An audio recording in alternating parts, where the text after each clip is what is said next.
हुजूर बाबा सावन सिंह जी महाराज की जय। रूहानी डायरी भाग 2 अध्याय 3 डेरे में निवास। 12 दिसंबर को 9:30 बजे की हरिद्वार की पैसेंजर में हुजूर अमृतसर तशरीफ़ ले गए क्योंकि रिवाल्वर की जांच पड़ताल करानी थी। सीधे जिला कचहरी में जाकर रिवाल्वर दिखाया और फिर सत्संग घर में आकर सब ने खाना खाया। शाम को 4 बजे के बाद सत्संग शुरू हुआ। उससे पहले हुजूर प्रेमी सत्संगी लाला जय रामदास कपूर के चोला छोड़ने पर मातम पुरशी को तशरीफ़ ले गए। स्वर्गीय के कोई लड़का ना था, उनके सिर्फ 2 पत्नियां और लड़कियां ही थी जो कि हुजूर के कदमों पर पड़कर बहुत रोई। हुजूर ने उनको तसल्ली दी और कहा, मरने वाले के लिए रोना मानो उससे दुश्मनी करनी है।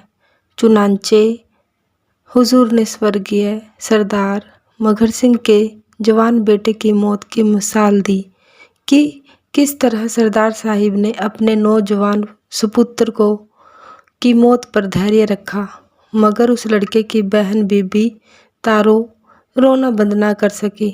चुनांचे वह लड़का ख्वाब में अपनी बहन से बोला कि देख तारो, जितने आंसू तू बहाती है वे मेरी रोशनी को बुझा रहे हैं, अर्थात मरने वाले की रूह को उसके रिश्तेदारों के रोने पिटने से बड़ा भारी नुकसान होता है।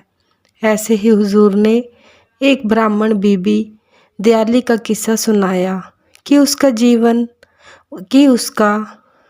जवान विवाहित लड़का गुजर गया तो बीबी ने सब्र किया, मगर जब उस लड़के की ससुराल की औरतें मातम पुरशी के लिए आई और उन्होंने रिवाज के मुताबिक श्यापा करने के लिए हट किया तो बेचारी बीबी दयाली को भी लोक लाज से श्यापा करना पड़ा।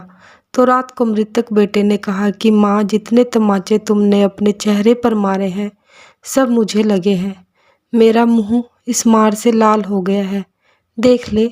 इस पर सुबह को दयाली ने अपने संबंधियों को कहा, मैं तुमको यहाँ स्यापा नहीं करने दूंगी। प्रेमी सत्संगी लाला भगवान दास जी अग्रवाल सियालकोटी स्वर्गीय लाला जी के बड़े सच्चे दोस्त थे और लाला जी ने 9 दिसंबर को उनको सोलन से अपने पास बुलाया कि डेरे जाने से पहले मुझे मिलकर जाना। चुनांचे 9-10 दिसंबर की रात को 1 बजे लाला जी साहिब लाला जय रामदास जी के मकान पर पहुँचे तो उनको देखकर बहुत खुश हुए, मगर लाला जी ने भांप लिया कि अब यह रात मुश्किल से काटेंगे। कुछ घंटे के बाद उन्होंने हटकर हाथ जोड़कर ऊंची आवाज़ से राधा स्वामी बुलाई और लाला भगवान दास जी का बयान है कि उन्होंने उस वक्त हुजूर के दर्शन किए और 5 बजे प्राण त्याग दिए। उनके चेहरे पर मुस्कुराहट थी। हुजूर की तबीयत 13 दिसंबर की शाम को जुकाम से बहुत खराब हो गई थी, जिसकी वजह सफ़र की बेआरामी और सत्संग की थकान है। चुनांचे शाम को हुजूर स्वर्गीय लाला जय रामदास जी के मकान पर 1 घंटा सत्संग देकर डेरे 6 बजे पहुंच गए। हालांकि हुजूर का इरादा ऐसी हालत में व्याख्यान देने का ना था, मगर क्योंकि वहाँ बहुत लोग जमा थे उनको मायूस करना मुनासिब ना समझा। अपनी सेहत की परवाह ना की। 16 दिसंबर अभी तक हुजूर को जुकाम व गला बैठने से कोई आराम नहीं आया। सुना है कि डलहौजी में 1.5 फुट बर्फ़ पड़ गई है। 1.5 फुट बर्फ़ में पशु चल फिर नहीं सकते। हुजूर ने फिर आज फरमाया कि सेवा वही करनी चाहिए जो सतगुरु को पसंद हो, वरना नुकसान हो जाता है। ऐसे सत्संगी ने भाई ने आत्महत्या कर ली है। उसने नाम नहीं लिया था। उस पर उस सत्संगी ने लिखा कि मुझे अंदर आपके दर्शन होते हैं तो मेरे स्वर्गीय भाई की रूह भी पास बैठी दिखाई देती है। यह क्यों? हुजूर ने फरमाया कि मिन्नत समाजत, मतलब यह कि आत्महत्या करके नरकों में जाना पड़ा होगा। वहाँ से छुटकारे के लिए हुजूर की मिन्नत समाजत करने आता है, क्योंकि उसको इस दुनियावी ज़िंदगी में हुजूर का पता था। संत मत की किताबों में यह कहानी प्राय आती है कि कोयल अंडे देकर कौवे के घोंसले में रख देती है। कौवा उनको अपने अंडे समझकर सेधता है और जब बच्चे बनकर उनके पर निकल आते हैं और उड़ने के योग्य हो जाते हैं तो कोयल आवाज़ देती है। वे बच्चे कौवे को छोड़कर कोयल के पास आ जाते हैं। यानी संतों के जीव चाहे किसी मजहब, किसी फिरके, किसी जाति, किसी घराने में हो, वे संतों का सत्संग सुनकर उनके पीछे लग जाते हैं और वे मजहब इत्यादि चिल्लाते रह जाते हैं। आखिर काएं काएं करके चुप हो जाते हैं। इमारतों का जिक्र आया तो हुजूर ने कबीर साहिब का यह शेर पढ़ा। माटी के हम पुतरे, मानुष धरियो नाम, 4 दिना के पाहुने, फिर रोंदे ठाम। 21 दिसंबर को हुजूर को गले की तकलीफ से कुछ आराम हुआ। कर्नल साहिब ने विलायत से अपनी चिट्ठी में लिखा कि एक अंधा व्यक्ति मुझसे प्रेम भाव से मिलता है और मुसीबत को बड़ी बहादुरी से बर्दाश्त कर रहा है। पियानो के स्वर निकाल कर लोगों को सुना सुना कर गुजारा करता है। हुजूर ने एकाएक फरमाया कि उनको लिख दो कि संधे से नाम का इकरार ना कर बैठे, क्योंकि अंधे को नाम देने का बोझ 200 आम आदमियों को नाम देने के बराबर है। वह सतगुरु के स्वरूप के दर्शन नहीं कर सकता। मानसिक ध्यान के बारे में फरमाया कि किसी भी महात्मा की मूर्ति व फोटो या तस्वीर का ध्यान करना जिसको हमने नहीं देखा है, चाहे उसको गुजरे हुए हजारों साल हो गए हों या चंद दिन हुए हों, मानसिक ध्यान है जीवित ही जीवित को खींच सकता है। लोग श्री रामचंद्र जी, श्री कृष्ण जी और 10 गुरु साहिबान की तस्वीरें भिन्न भिन्न बनाते हैं। 10 गुरु साहिबान की तस्वीरों में उनके केश और लंबी लंबी दाढ़ियाँ दिखाई गई हैं। हालांकि महंत साहिब गुरदासपुर के यहाँ जो तस्वीरें उन गुरु साहिबान की देखने में आई, उससे पता चलता है कि वे पुराने ज़माने के सीधे साधे मौने खत्री थे। हिंदुओं की भूल है कि इन खत्रियों की वाणी को गौरव की निगाह से नहीं देखते। हिंदुओं को गौरव करना चाहिए कि उनके बुजुर्ग कैसे कैसे ऋषि मुनि हुए हैं और अभी अभी हुए हैं। वे अपने अपने ऋषि मुनियों जैसे नारद, विश्वामित्र, वशिष्ठ, भारद्वाज, गौतम इत्यादि पर तो गौरव करते हैं कि ये हमारे थे, पर सिखों के 10 गुरु साहिबान को बेगाने समझते हैं, हालांकि वे हिंदू थे। अब उनके मानने वालों ने राजनैतिक दृष्टिकोण से अलग मजहब करके हिंदुओं को इन 10 महात्माओं की ऊंची तालीम से अलग कर दिया। हिंदू धर्म विस्तृत धर्म है। इसमें नास्तिक, आस्तिक, वेदांती, बौद्ध, वैरागी, जोगी, उदासी इत्यादि बहुत से फिरके हैं। जिनका हिंदू धर्म अपना समझता है तो सिख धर्म को भी, जिनको उनके अपने बुजुर्गों और महात्माओं ने जारी किया। एकता की नज़र से देखना हिंदुओं की उदारता और उच्च विचारधारा होगी। हिंदू धर्म प्रत्येक व्यक्ति को मजहबी ख्यालात की आज़ादी देता है। किसी हिंदू को कोई सिद्धांत हो, वह हिंदू धर्म से पतित नहीं हो जाता। वेदों पर श्रद्धा रखने वाला भी हिंदू है और जो वेदों को नहीं मानता वह भी हिंदू है। हिंदू धर्म किसी किताब या खास सिद्धांत का कैदी नहीं है।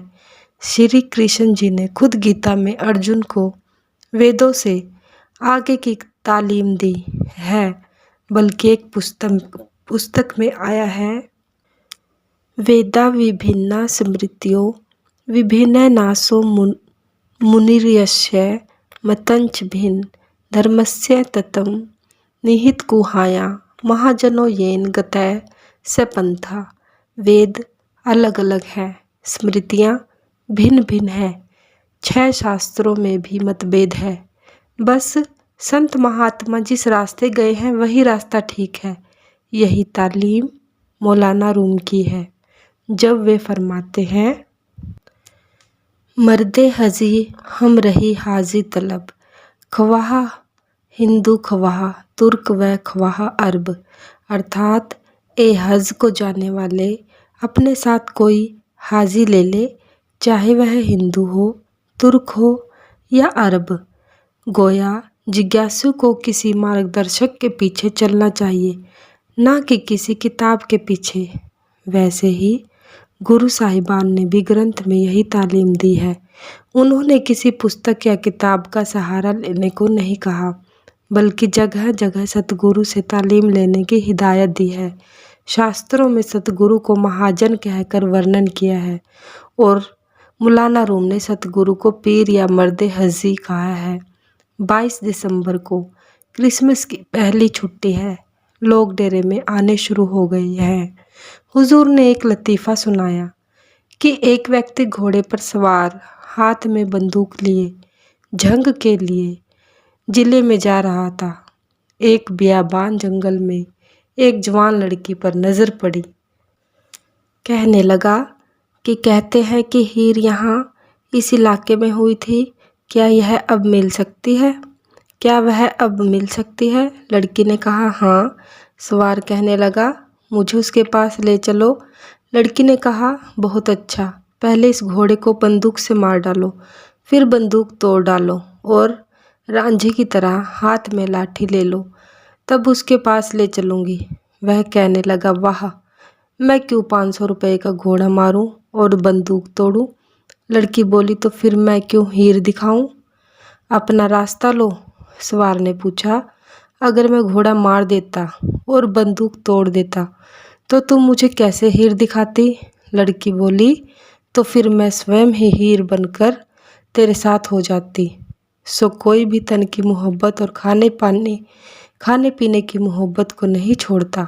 ईश्वर कैसे मिले?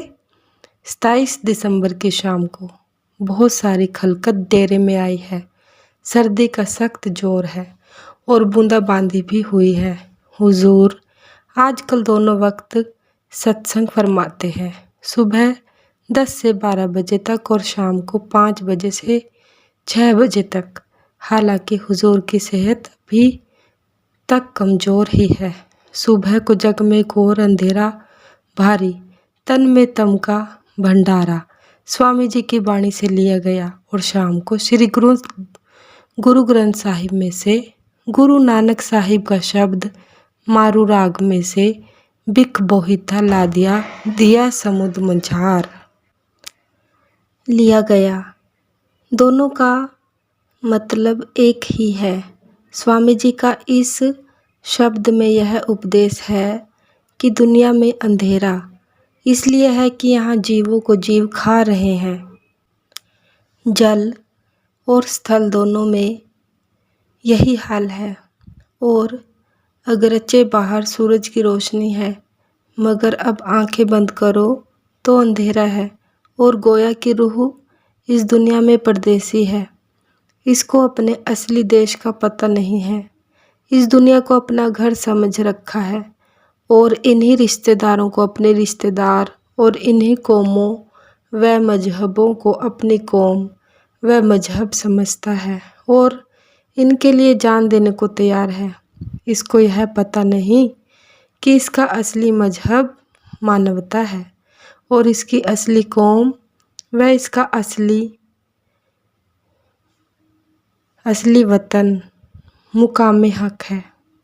इस स्थूल दुनिया में आकर यह भूल भुलैया में फंस गया है और 84 लाख योनियों और चारों खानों यानी जेरज, सवेदज, अंडज और उद्भिज में चक्कर काट रहा है। निकलने का वक्त मनुष्य जन्म होता है। जब यहाँ पहुँचता है तो इंद्रिया सांसारिक भोग व कामवृत्ति इसको यहाँ से निकलने नहीं देते। यदि मन की कैद से आज़ाद हो तो अंदर रोशनी दिखाई दे। हालांकि संत बार बार आग्रह करते हैं कि 10वीं गली खोलकर अपने घर आ जाओ, मगर यह ऐसा सांसारिक भोग विलास में रत है कि उनके कहने की परवाह नहीं करता। परिणाम यह है कि अपने अपने कर्मों के अनुसार नरक स्वर्ग व अलग अलग शरीरों में जाता है और युगों से जाता रहा है। भागवत में श्री कृष्ण ने उद्धव से यह कहा कि ए उद्धव, यह जो कीड़ा चला जा रहा है यह कई बार ब्रह्मा और कई बार इंद्र बन चुका है। अब अपने कर्मों के अनुसार कीड़ा बना फिर रहा है। इससे न सिर्फ समय का बेअंत होना जाहिर होता है, बल्कि इस दुनिया के जीवों की भटकना भी स्पष्ट है। ऐसे ही गुरु नानक साहिब ने फरमाया है कि प्रत्येक इंसान इस भवसागर में मन की किश्ती पर सवार होकर अच्छे और बुरे कर्मों का माल लाद कर बहा जा रहा है। समुंदर खतरनाक है, ना इसका परला किनारा मालूम होता है ना उरला, यानी ना दुनिया का शुरू ना आखिर मालूम होता है। किश्ती के साथ न कोई मल्लाह है न चप्पू। आखिर में गुरु साहिब बड़ी सहानुभूति प्रकट करते हुए कहते हैं, बाबा जग फाथा महाजाल, यानी ये दुनियादार लोग बड़े भयानक जाल में गिरफ्तार हैं। साथ ही इस जाल से छूटने का तरीका भी बताते हैं। क्या? गुरु प्रसादी उबरे सच्चा नाम समाल। सतगुरु की कृपा से इसमें आजम को नाम को पकड़कर इस भयानक समुंदर से पार जा सकता है। इसको बांगे इलाही व कलमा भी कहा गया है। गुफ्त पैगंबर की आवाज़ें खुदा मैं रज़्द दर गोशे मन हम चूसदा, अर्थात पैगंबर ने कहा कि खुदा की आवाज़ मेरे कानों में साधारण आवाज़ की तरह आती है।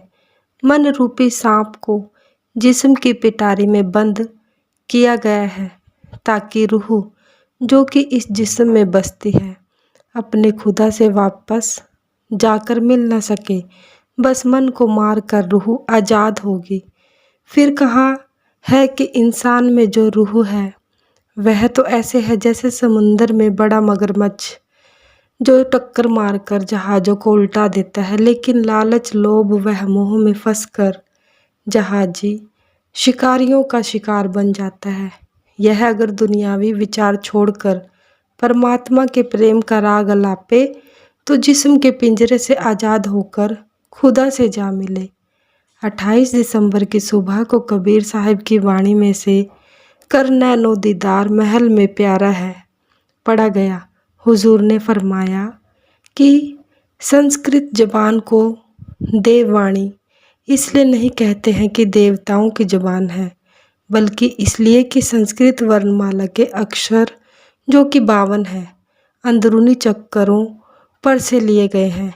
गोया मूल यानी गुदा चक्कर में 4 दल का कमल है और वहाँ 4 अक्षर हैं। इंद्रिय चक्कर में 6, नाभि में 8, हृदय में 12, कंठ चक्र में 16 और आँखों के पीछे 2 और बाकी के 4 अंतःकरण के 4 कमलों पर है। इससे ऊपर 2 अक्षर शून्य स्थान यानी 10वें द्वार में है। पूरा गुरु उन 2 अक्षरों को समझाता है। एक तो त्रिलोकी की तरफ लाता है और दूसरा ऊपर ले जाता है। संतों की वाणी में जगह जगह उन 2 अक्षरों की महिमा की गई है। कबीर साहिब फरमाते हैं, 52 अक्षर लोक त्रै शंभु कछु इन्हीं माही, ए अखर खिरी जो ही गे ओई अखर इन मही नाही। गुरु नानक साहिब फरमाते हैं, जे तू पढ़िया पंडित बिना, दोय अखर दोय नावा, प्रणवत नानक एक लगाए, जे कर सच समावा। महासुन यानी आलमे जुल्मात का यह वह पर्दा है जिसमें 5 बड़े बड़े कुर्रे ब्रह्मांड हैं, जिनके मुकाबले यह हमारी दुनिया ऐसी है जैसे समुंदर में एक बाल, जिसकी बाबत मौलाना रूम साहिब ने अपनी मसनवी में फरमाया है, ई वियांबा दर वियांबा हाय ऊँ हम चू अंदर बहरे पूर्व यक तारे मुँह, अर्थात यह जगत उन अंतरी लोकों के मुकाबले में ऐसा ही है जैसा कि एक तिनका भरे हुए समुंदर में। जैसे बंक नाल में काल ने सिद्धि शक्ति नूरी स्त्री पुरुषों और धर्मदूतों की रुकावटें रखी हैं, ऐसे ही महाकाल ने आलमे जुल्मात में बड़े बड़े संकट पैदा कर रखे हैं ताकि कोई उसकी हद से परे सतलोक में ना जा सके, क्योंकि यह नीचे की रचना काल और महाकाल के अधीन है। उन्होंने बड़ी मेहनत के बाद रूहों का भंडार सतपुरुष मालिक कुल से हासिल किया है। इन रूहों की वजह से इन निचले स्थूल सूक्ष्म आदि लोकों में रौनक व आबादी है। अगर ये रूहें उनकी हद से परे चली जाएं तो उनका देश उजड़ जाए। वे रूहों को मार नहीं सकते, ना ही पैदा कर सकते हैं और ना ही उनको अपने अधीन रूहों को मारने में फ़ायदा है, मगर वे उनको विभिन्न पिंजरों में कैद करके दुख सुख देते हैं। अवतारों का मिशन यह है कि इस त्रिलोकी का प्रबंध बना रहे, लोग अमन चैन से रहें, सोसाइटी चलती रहे। संतों का मिशन रूहों को इस त्रिलोकी से निकालना है। वे यहाँ से रूहों को सतलोक ले जाते हैं। शाम को श्री गुरु ग्रंथ साहिब में से मारू राग से शब्द लिया गया। संगत इस कदर थी कि सत्संग हाल के इर्द गिर्द दीवार तक लोग बैठे थे। 29 दिसंबर को भंडारे का सत्संग दोपहर को 1 बजे खाना खाने के बाद शुरू हुआ। नाम निर्णय स्वामी जी की वाणी में से और गुरु ग्रंथ साहिब में से तीसरी पातशाही का शब्द तेरियां खानी तेरियां बाणी बिन नावे सब भरम बुलानी पढ़े गए। दोनों का विषय एक है। मतलब यह है कि नाम 2 प्रकार का है, वर्णात्मक और धुनात्मक। नाम ना किसी बाणी में है ना किसी खान में, यानी ना तो जानवरों को, ना परिंदों को, ना कीड़ों मकोड़ों को, ना वनस्पति आदि को। धुन अर्थात शब्द या नाम का ज्ञान है। नाम कहने सुनने से ऊंचा है, किताबों में उसकी महिमा है, मगर नाम उनमें नहीं है। नाम सिर्फ इंसान में है, इसलिए इंसान अशरफुल मखलूकात है। गुरु साहिब बड़े जोर से कहते हैं, बिन सतगुर किने न पाया, बिना सतगुरु के यह धुन नहीं मिल सकती। 30 दिसंबर को लगभग 500 स्त्री पुरुषों को नाम दिया गया। हुजूर इस उम्र में इस कदर कड़ी मेहनत बर्दाश्त करते हैं कि देखकर आश्चर्य होता है। सुबह 9 बजे से लेकर 3 बजे दोपहर के बाद तक नाम देते रहे। खाना तक नहीं खाया। खाना खाकर भी सिर्फ आधा घंटा आराम किया। 31 दिसंबर को स्वर्गीय सरदार जोध सिंह MA DC रावलपिंडी का भोग था। भोग के समय सरदार कृपाल सिंह जी मृतक के भाई ने उनके सद्गुण बयान करते हुए फरमाया कि उनको परमार्थ का शुरू से शौक था। वे योगा अभ्यास तथा प्राणायाम किया करते थे। चुनांचे 1-1 घंटे तक अपना सांस रोक सकते थे। एक बार वह पहली जर्मन जंग में बसरे की तरफ नौकरी पर गए। वहाँ प्राणायाम तो ना करते मगर सुमिरन करते रहे। इसी बीच में सरदार कृपाल सिंह जी एक बार ब्यास की सैर को आए। तो स्टेशन मास्टर बुआ दीतामल जी से हुजूर महाराज जी का पता लगने पर डेरे आकर नाम लिया। सरदार साहिब को लिखा कि एक उच्च कोटि की हस्ती से उनकी भेंट हुई है। चुनांचे 6-7 माह बाद सरदार जोत सिंह ने भी हुजूर से नामदान प्राप्त किया और अभ्यास करने लग गए। 1 जनवरी 1945 को दोपहर के 2 बजे कपूरथला में प्रोफेसर साहिब के सुपुत्र की शादी के उत्सव पर सत्संग करने के लिए हुजूर महाराज जी तशरीफ ले गए। वहाँ सत्संग करके दिन छिपने के करीब वापस आए। 2 जनवरी को सुबह 9:30 बजे गुरदासपुर एक दस्तावेज रजिस्ट्री कराने गए। वहाँ लाला ईश्वर दास एडवोकेट साहिब के मकान पर ठहरे। वे खुद तो बीमार पड़े थे, मगर उनके सपुत्र व बीवियों ने सब प्रकार से आराम देने की कोशिश की। बादल हो रहे थे, सर्दी सख्त थी, क्योंकि डलहौजी के पहाड़ों पर बहुत सफ़ेद सफ़ेद बर्फ जमी हुई दिखाई दे रही थी और उधर से ठंडी हवा आ रही थी। 3:45 बजे तक रजिस्ट्री का काम ख़त्म करके 4:30 बजे शाम का सत्संग शुरू हुआ। श्री गुरु ग्रंथ साहिब का शब्द जगजीवन साचा एको दाता, गुरु सेवा ते शब्द पचाता लिया गया। सत्संग में संगत ज़्यादा ना थी, क्योंकि लोगों को हुजूर के तशरीफ़ लाने की खबर ही नहीं थी। हुजूर अचानक बिना सूचना दिए जरूरी काम से चले गए थे। दूसरे सर्दी थी। तीसरे बड़े दिन की छुट्टियों के बाद आज पहली बार दफ्तर और कचहरियाँ खुली थी। सत्संग की समाप्ति पर एक सिख साहिब ने उठकर एतराज़ किया कि आपने नया रास्ता निकाला है और श्री गुरु ग्रंथ साहिब की वाणी के अर्थ अपने मतलब के किए हैं। इस पर हुजूर ने कहा कि वाणी फिर पढ़ो और अब तुम खुद अर्थ करो। यह वाणी पंजाबी में है, जिसको सब समझते हैं, इसलिए उल्टे सीधे अर्थ नहीं कर सकते। वह कहने लगा कि शब्द का अर्थ है पढ़ना।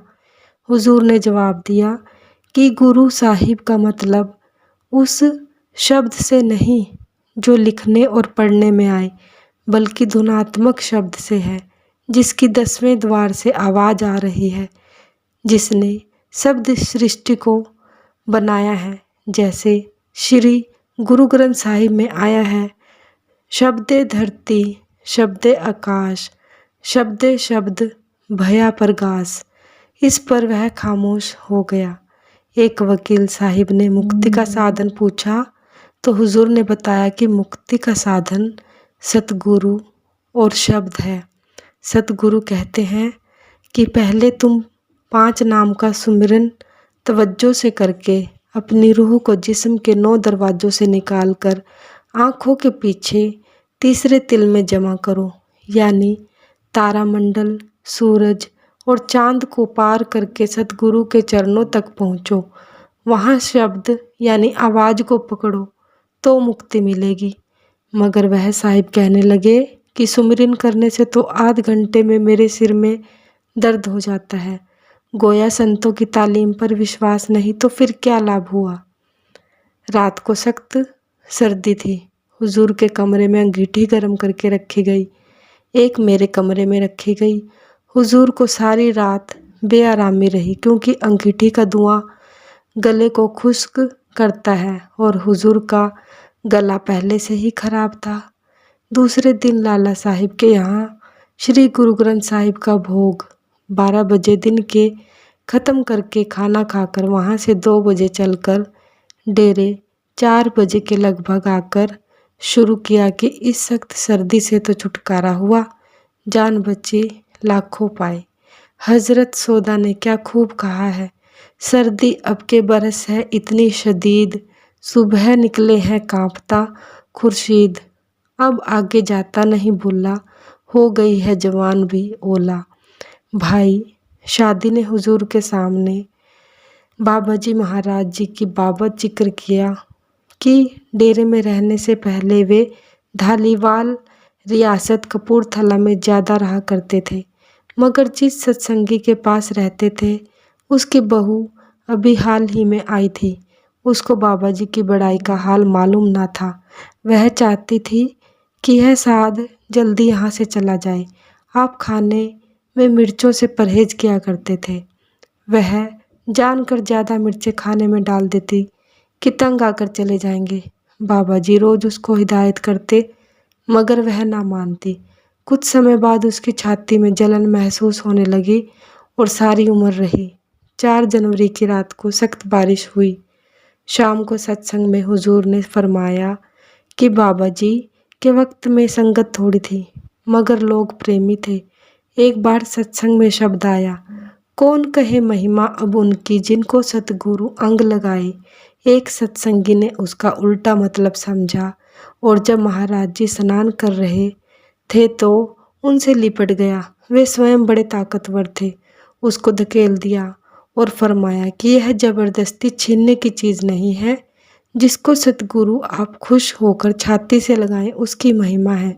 मगर फिर भी उसने वही हरकत की। अंत में बाबा जी ने कहा कि तुमको इस जिंदगी में मेरे दर्शन नहीं होंगे।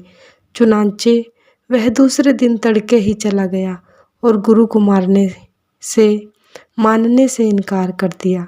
सत्संगियों ने हुजूर बाबा जी महाराज के ज्योति ज्योत समाने के कुछ दिन पहले कोशिश की कि वह आकर दर्शन करे, मगर वह ना आया। बाद में उसने बताया कि 4 बार मैं आने को तैयार हुआ, मगर हर बार कोई ना कोई विघ्न पड़ता रहा। 5 जनवरी को हुजूर महाराज अमृतसर तशरीफ़ ले गए। सर्दी बहुत थी। उस दिन शाम को वापस आ गए और आकर सत्संग किया। एक मेम साहिबा जो कि मूर्तियाँ बनाती है, हुजूर महाराज जी की बस्ट अर्ध शरीर की मूर्ति बनाने के लिए आई हुई थी। खुद ब खुद आई थी। न सत्संग ने न हुजूर महाराज ने इस काम के लिए उसे बुलाया है। जुबान पंजाबी या हिंदुस्तानी से ना वाकिफ़ है। सत्संग की वाणी का अनुवाद अंग्रेजी में करके समझाया जाता है, क्योंकि हुजूर ने फरमाया है कि यह दूर से आई है, खाली ना जाए। 6 जनवरी की रात को इस कदर सर्दी थी कि मुझे 2 रजाई लेकर सोना पड़ा। 7 जनवरी को आसमान पर बादल छाए हुए थे। आज सत्संग बहुत उच्च कोटि का हुआ।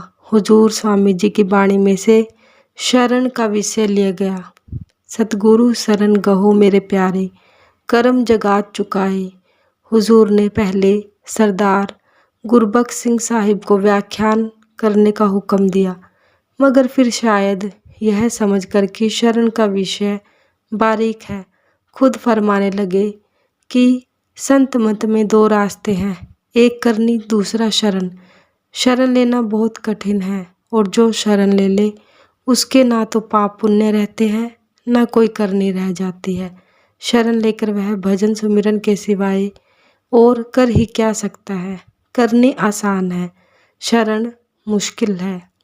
शरण किसको कहते हैं? तन मन गुरु के हवाले कर देना, यानी पूर्ण समर्पण, अर्थात गुरु के प्यार के बिना और कुछ ना सूझना और गुरु के हुक्म से बाहर ना होना। शरण ली थी गुरु अंगद साहिब ने, जबकि गुरु के पास आए, फिर मुड़ कर ना देखा। जैसे कहा है, गई पुतली लून की थाह सिंध की लैन, अनाथ आपे भई पलट कहे कि को बैन। शरण ली थी श्री गुरु रामदास जी ने।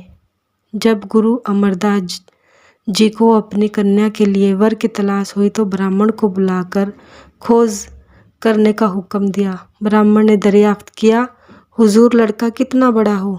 उस समय गुरु रामदास साहिब गरीबी की हालत में धानी गुगनियाँ बेचते फिरते थे। गुरु साहिब के सामने से इत्तिफाक से गुजरे तो ब्राह्मण ने पूछा कि क्या लड़का इतना हो? तो गुरु साहिब ने लड़के को बुलाकर पूछा कि तुम कौन हो? गुरु रामदास ने बताया कि मैं गरीब खत्री हूँ। तो गुरु साहिब ने कहा कि भगवान ने हमारी लाज रख ली, वरना यह लड़का और किसी जात का भी होता तो मुझे भी लड़की देनी पड़ती। बस फिर उसके बाद गुरु रामदास जी गुरु साहिब के ही हो गए। शरण लेने से यह अभिप्राय है कि आपा भाव ना रहे, जो गुरु हुक्म दे उस पर बिना हुज्जत और दलील के अमल करे, चाहे जायज़ हो या नाजायज़। अगर उसको नाजायज़ भी ख्याल करता हो तो भी वह यह समझे कि मेरी अक्ल का कसूर है, इसमें ज़रूर कोई ना कोई भेद है जिसको मैं नहीं समझ सकता। जैसा कि कबीर साहिब ने माता लोई को हुक्म दिया कि बाहर से मिट्टी लाओ, वह फ़ौरन मिट्टी लाई। फिर कहा इसको पीसो, पीस दी। फिर कहा इसको छानो। जब छन गई तो कहा कि क्या घर में घी है? लोई ने जवाब दिया, हाँ। कोई आध सेर होगा? कबीर साहिब ने हुक्म दिया, उसको गर्म करके लाओ। जब गर्म करके लाई तो कहा कि इस मिट्टी में डाल दो। जब मिट्टी में डाल दिया तो कहा इसको आटे की तरह गूंदो। जब गूंद लिया तो फरमाया अब इसको बाहर फेंक दो।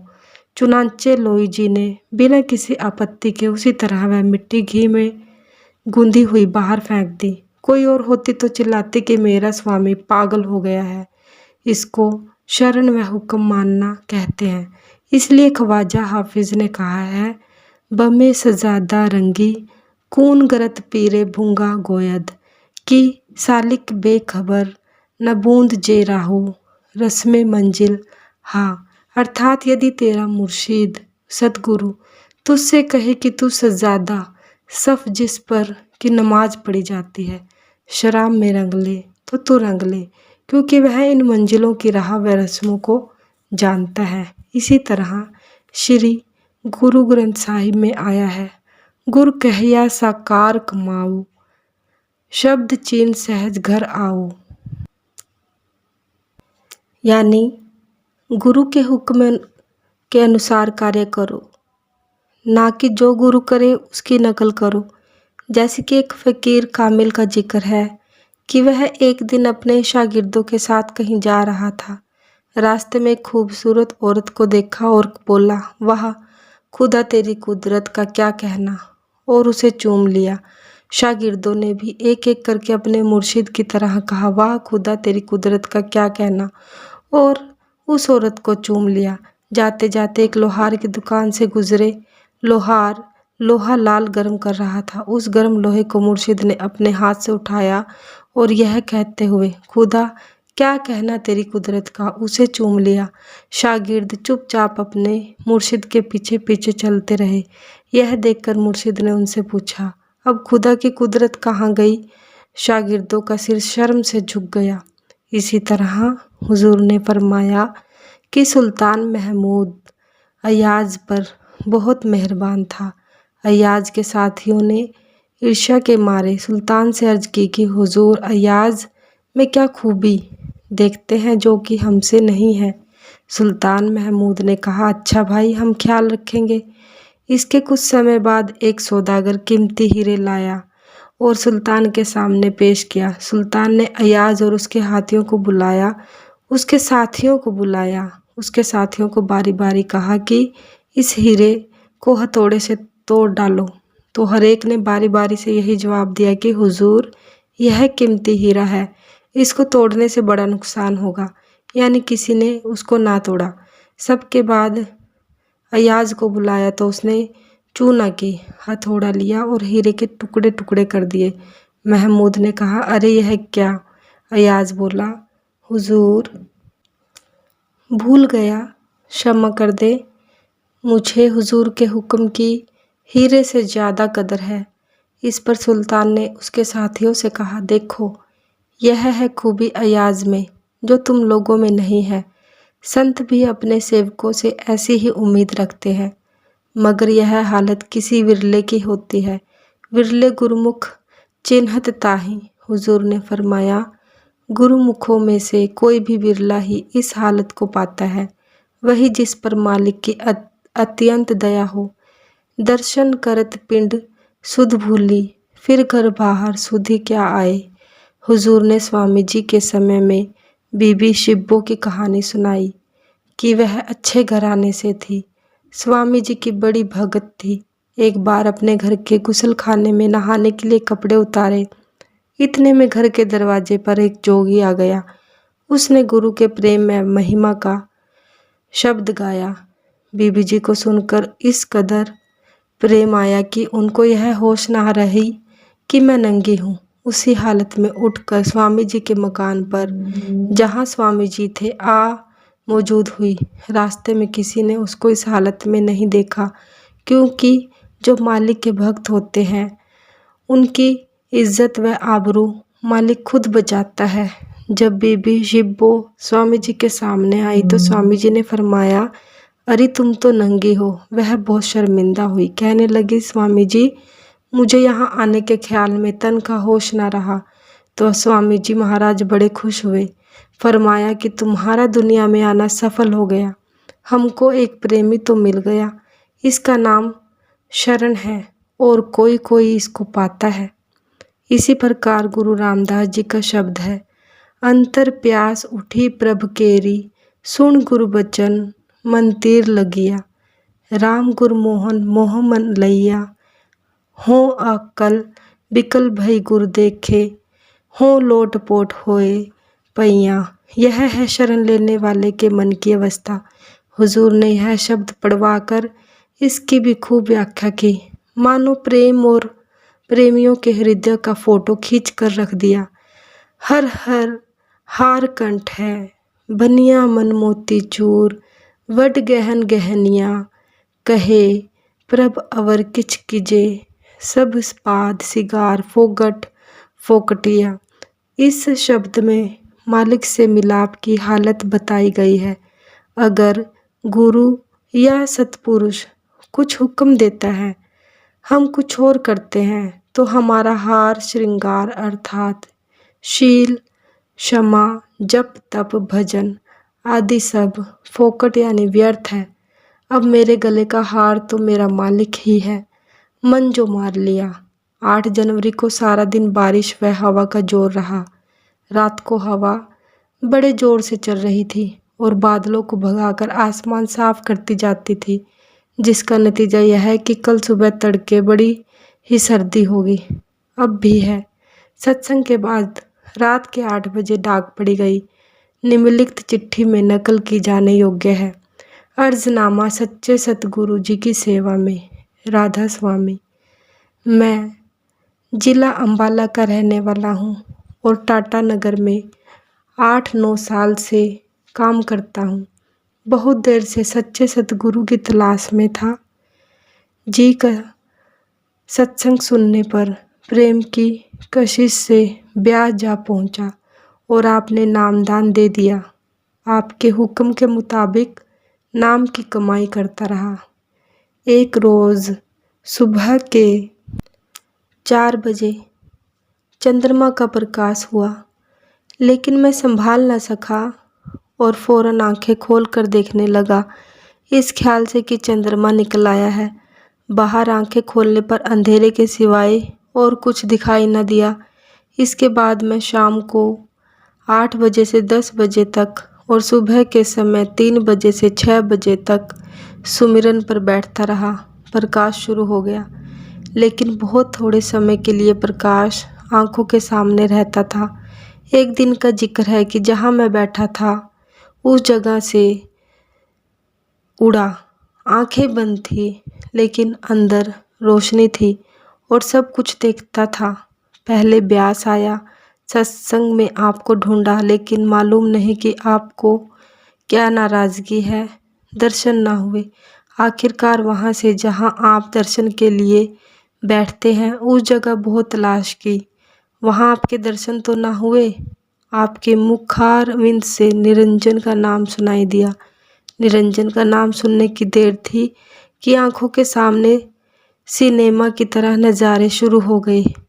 महाराज जी, क्या क्या आपने दिखाया वह तो लिखना मुश्किल है, लेकिन ये ज़रूर कहना पड़ेगा कि उस रोज़ से इस दुनिया में रहने को दिल नहीं करता।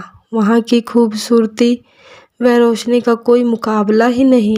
उस समय मैं जैसे एक जहाज उड़ता है, उड़ रहा था और इतनी खुशी दिल में थी कि दुनिया की किसी चीज़ को भी लेने से इतनी खुशी प्राप्त नहीं हो सकती। कोई 2 घंटे ऐसे ही घूमता रहा। उसके बाद एक कुआं दिखाई दिया। महाराज जी, वह कुआं कोई अजीब तरह का था, क्योंकि अच्छी तरह से ख्याल नहीं रहा। वहाँ पर खूब स्नान किया। स्नान करने के बाद आगे को चला तो एक बहुत बड़ा भारी सरोवर दिखाई दिया। उसकी तरफ बहुत तेज जा रहा था कि एक औरत दिखाई दी जो मेरी तरफ भागी। मैंने बहुत बचाया मगर वह ज़बरदस्ती मेरे साथ टकराई। टकराने की देर थी कि रूह गिर गई। आंखें खोली तो जिस जगह पर बैठा था उस जगह पर ही पाया। उस समय घंटे की आवाज़ बहुत ज़ोर से सुनाई देती थी। उससे पहले कभी सुनाई नहीं दी। उस रोज़ से ही घंटे की आवाज़ सुनाई देने लगी है। उसके बाद यह शिकायत की है कि एक सत्संगी को यह नज़ारे बतला दिए और वह नज़ारे बंद हो गए। लगभग 6 घंटे रोज़ बैठता हूँ लेकिन वह रस नहीं आता जो पहले आता था। हुजूर महाराज जी ने यह चिट्ठी सुनकर फरमाया कि जो मेहनत करेगा वह लेगा। हमको यह पता नहीं कि हमारे सिर पर करोड़ों जन्मों के कर्म चढ़े हुए हैं। जब यह कर्म साफ होंगे तो सतगुरु दर्शन देंगे। जब तुम भजन के लिए बैठते हो तो क्या मालिक तुम्हारे अंदर बैठा नहीं देखता कि एक जीव मेरे इंतजार में है। सतगुरु महाराज तेरा ही आसरा। राधा स्वामी जी।